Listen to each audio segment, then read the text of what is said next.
Aside from editing out any noticeable mistakes, students rarely do much with editing to improve the overall production value of the video. The funny thing is, these techniques are pretty simple. All they take is a little knowledge and time. So to help guide your editing process, here are the top 3 pro tips. Pro tip number 1, shot composition.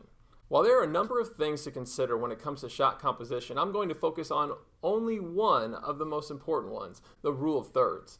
The rule of thirds asks you to imagine that the shot has been divided up into a 3x3 grid. That grid should help you align the subject matter that you're filming within the frame of the shot. When you go to edit, line up the person or action that you are focusing in on with one of the intersecting points in the grid.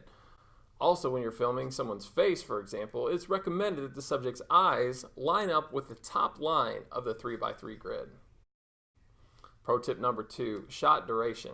Good videos will consistently jump from cut to keep viewers engaged, and journalists recommend jumping from one shot or cut to another in increments of 3 seconds. That means the shot should hold for 3, 6, 9, or 12 seconds at most before breaking away to the next cut or shot. For your purposes, however, let's just say that the shot or cut should not hold for more than 15 seconds before it jumps to the next shot or cut. Pro tip number 3, shot sequences. Okay, so the previous tip said to cut to a new shot at least every 15 seconds, But what should you cut to? Well, there's a standard shot sequence that's pretty simple that you should try to incorporate. Wide, medium, tight. So to start with what's known as a wide shot or an establishing shot, this shot allows your viewer to know where you are and who is there. Next, you'll cut to a medium shot. If your wide shot is a group of people, for example, your medium shot might be just on 2 individuals chatting together. And after a wide shot and a medium shot, zoom in for a tight shot or close-up.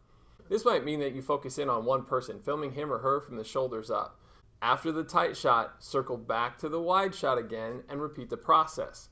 This wide, medium, tight shot sequence progression can be followed with any content that you create. So be intentional about using it in intervals of no more than about 15 seconds as you edit.